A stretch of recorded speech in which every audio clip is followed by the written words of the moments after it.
kailan pa kikilos ang Pilipino? Kailan pa kayo kikilos? Nandyan ang mga flood control na overwhelmed lang. Mother Nature fact-checking with all its might the corruption in all agencies of the government. Yun nga tinuturuan na nga, alam mo sa totoo lang, ginaguide na talaga tayo ng, ano ba kayo, magalit naman na kayo. Ba't kayo nakatahimik? Magalit na kayo. Kakabalik lang ng kuryente sa amin dito sa Cebu, Miss Joey, and this is the first time na almost 60% ng Cebu City binaha ng todo. Almost buong Metro Cebu from Danao to Naga binaha. Grabe nga Pati rin yata sa Bacolod Negros, wala rin kuryente. Halos ilang oras, na maghapon na rin walang kuryente. Tinuturuan na tayo ni Mother Nature na magalit. Nakitang-kita na yung mali.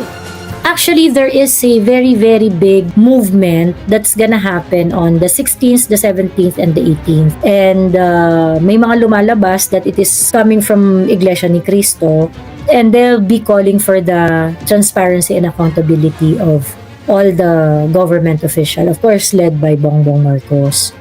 Actually, marami akong nakakausap na nagsasabi na, yes, Miss Joey, tuloy na to, ito ang mangyayari, ganyan. It's gonna happen for several days. Ako kasi, simple lang talaga ako.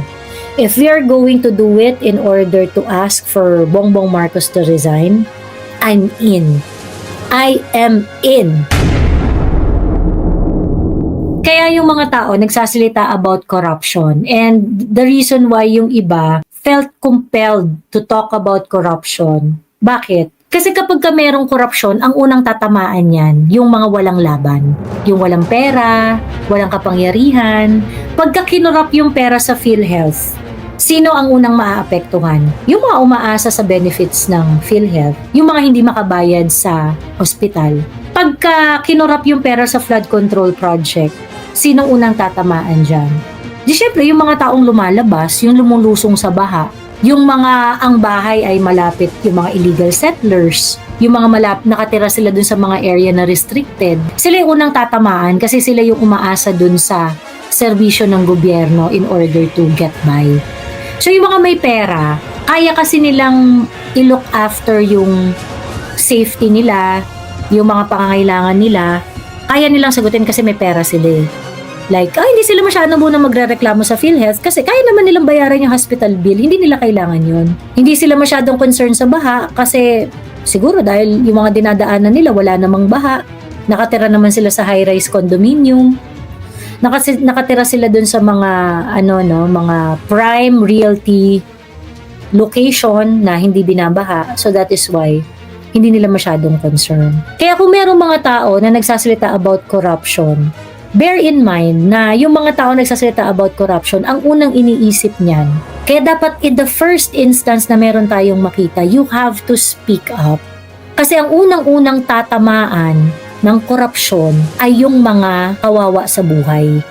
Yung mga walang laban sa buhay. May mga laban sila sa buhay, pero ibig ko sabihin, hindi ito katulad ng iba nating mga kababayan na mas merong resources. Yung mga mas mahihina nating kababayan, yun talaga ang parurusahan ng korupsyon.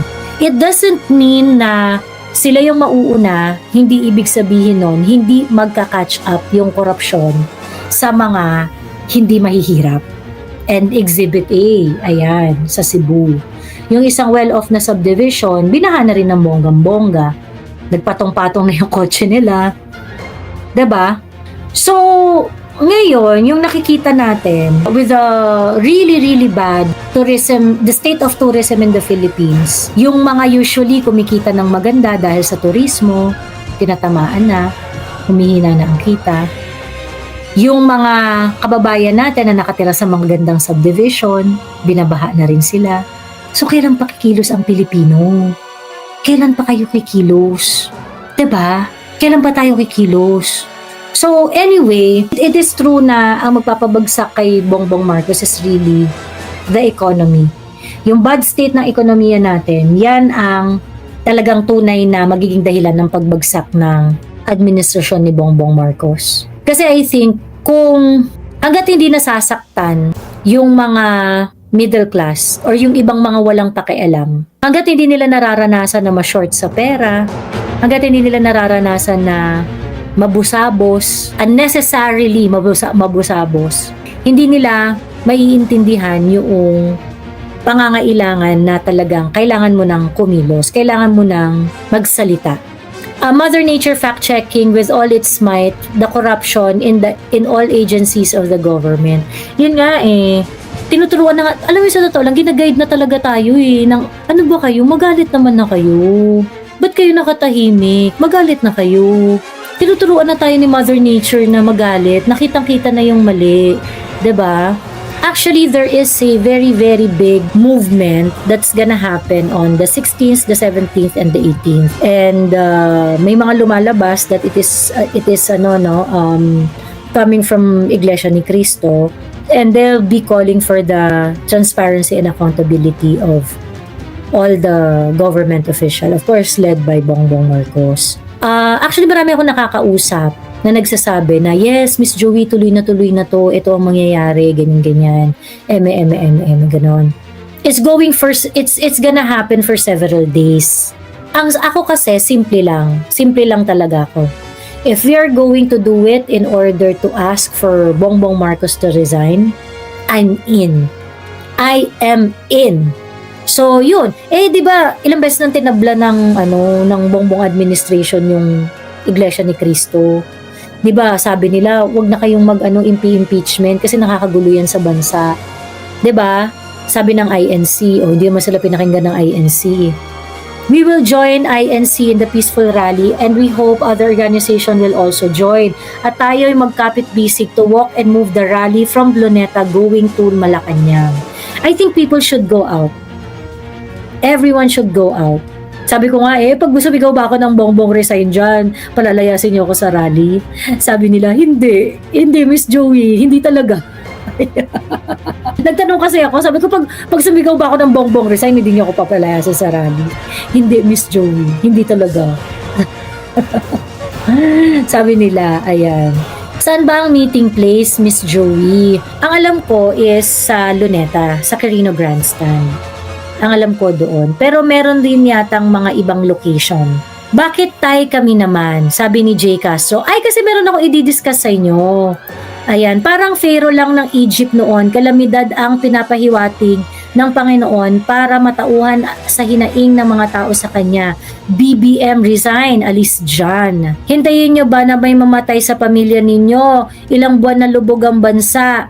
Lugi na ang lahat, magsakripisyo na ng ilang araw para tayuan ito, sabi ni Justy 76. Correct. Totoo. Tayuan na natin to. I think it's time to really Ako nga sabi ko, yung mga Duterte supporters, we really have to do something. And it's about time to really do it for yung klaro, you're doing it because your politics align with PRRD. Ganon, gawin natin yung tama para sa bansa. Yung Iglesia ni Cristo welcomes everyone Yung Iglesia ni Cristo welcomes everyone. We can go there as Duterte supporters. Wala silang problem doon. Wala silang problem as long as ang desire is really to fix the country. Ayusin ang bansa. Ayun. Kaya walang uwian ngayon 16, 17, 18. Let's go and join. Yeah. Nag-confirms na INC through One News. Binalita na may 3-day rally. Sana ang ipanawagan ng INC is Marcos resign. Baka same lang isisigaw na ikulong ang mga kurakot. Sinong kurakot? Parang NPA rally lang din. Dapat ang rally is call for Marcos to resign. I think yung gagawin nila. Kasi tingnan natin, ano ba yung previous rally ng INC? Anong ginawa nila doon sa previous rally nila? Di ba nung nag-rally yung INC kay De Lima, hindi sila tumigil hanggat hindi binibigay ni De Lima yung gusto nila. Tingin ko parang ganun yung gustong gawin ng INC Meron silang mga demands, tapos, well, I hope the demand is really for Marcos to resign. I hope yun yung maging yun yung maging panawagan. I hope yun yung maging panawagan. What if Miss Joey sa rally ng INC pupunta mga bayarang pinks at manggulo? Sabi ni Vina Clark. Walang kagandahan kasi dyan, yung INC, hindi sila papayag sa ganun. Tapos yung INC, meron silang sariling marshals. So definitely hindi sila papayag na merong manggugulo. Tsaka magulo lang naman. Kaya magulo kasi talaga yan, pink at tsaka mga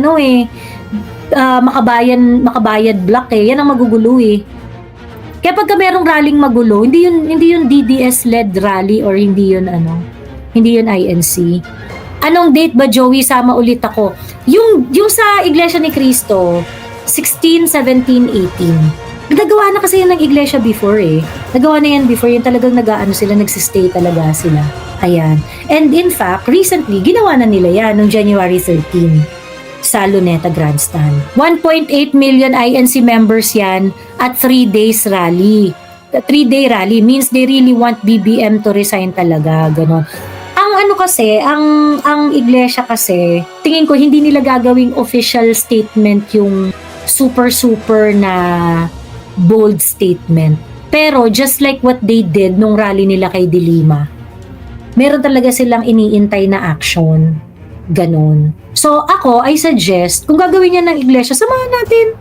Kung gagawin niya ng iglesia, samahan na natin. Huwag na tayo magdalawang isip. Base sa source ko, magtatawag na sila ng resign. Sa ngayon, hindi pa nila sinasabi kung ano exactly yung call.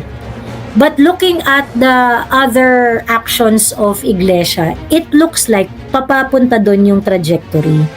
Ganun. Sabi ko nga, pag nagpunta ba ako dyan, tapos sabi ko ng bongbong resign, paalisin nyo ba ako? Sabi nila, hindi. Hindi, Joey, hindi talaga.